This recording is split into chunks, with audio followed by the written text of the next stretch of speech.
যে শেষ জামানায় আল্লাহ সুবহানাহু ওয়া তাআলা উলামাদেরকে উঠিয়ে নেবেন। আজকে আমি আপনাদের সামনে আলেম হিসাবে, ইমাম হিসাবে বসেছি, দু চারটা হাদিস কোরআনের কথা বলেছি, আপনারা শুনছেন, খুব ভালো কথা। কিন্তু একটা দিন সামনে আসতেছে যে দিনটায় কোনো আলেম থাকবে না। কারণ মানুষের মনে আলেমদের প্রতি সেই শ্রদ্ধাটা থাকবে না।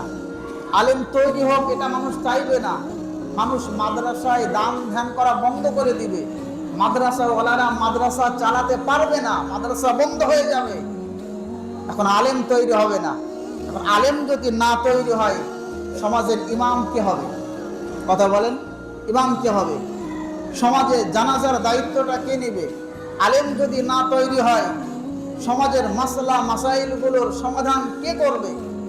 এজন্য আমাদের উচিত সকলেই দোয়া করা যে আল্লাহ পাক যেন ওই দিনটা আমাদের না দেখতে হয়। আমরা আলেমদের কলিজা দিয়ে মহাব্বত করি, বলেন আলহামদুলিল্লাহ।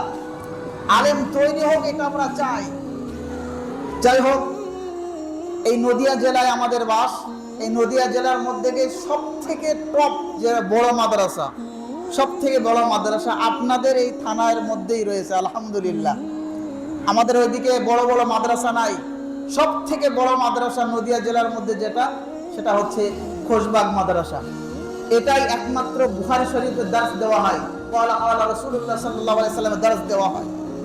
তো এই মাদ্রাসায় প্রতি বছর 2-4টা 10টা 20টা 50টা করে আলেম এবং 50-100টা করে হাফেজ কম বেশি তৈরি হয়।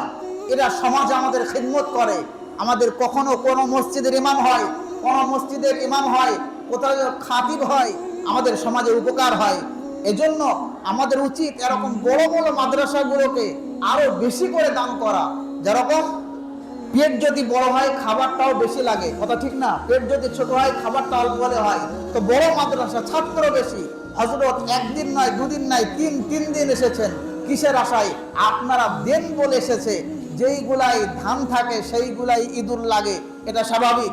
আপনারা দেন বলেই হযরতরা এসেছেন, বড় আশা নিয়ে। নৈরাশ করবেন না।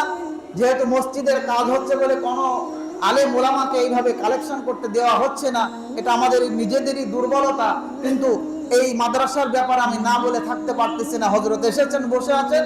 হযরতকে 100, 200, 500 হযরতের নিজের বাড়ির জন্য নয়, মাদ্রাসার জন্য, মাদ্রাসার তালেবে ইলমের জন্য সব থেকে বড় জিনিস এই দ্বীনের খুঁটিকে মজবুত করার জন্য, আলেম তৈরি করার জন্য আপনারা মাদ্রাসায় দিবেন। সময় শেষ হয়ে গেছে।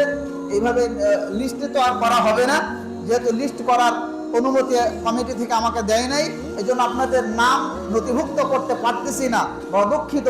কিন্তু আপনারা, আমার বিশ্বাস, আপনারা নৈরাশ করবেন না। 100, 200, সর্বনিম্ন 100, 200, 500 করে আপনারা দিবেন। এই মাদ্রাসাটা উন্নতি হলে আমাদের উন্নতি, আমাদের জীবনের উন্নতি, আমাদের আখিরাতের উন্নতি। সব থেকে বড় জিনিস, আমাদের সন্তানরাও একদিন মানুষের মতো মানুষ হবে। আল্লাহ সুবহানাহু ওয়া তাআলা আমাদেরকে দেওয়ার তৌফিক দিক। নামাজের পরে হযরত বসবেন, আপনারা বাড়িতে যাবেন, টাকা নিয়ে এসে হযরতকে দিয়ে দেবেন। হযরতের সম্মান, আলেম ওলামাদের সম্মানটাকে রাখবেন। কিয়ামতের দিন আল্লাহ সুবহানাহু ওয়া তাআলা আপনাদেরকে সম্মানিত করবেন ইনশাআল্লাহ। আসসালামু আলাইকুম।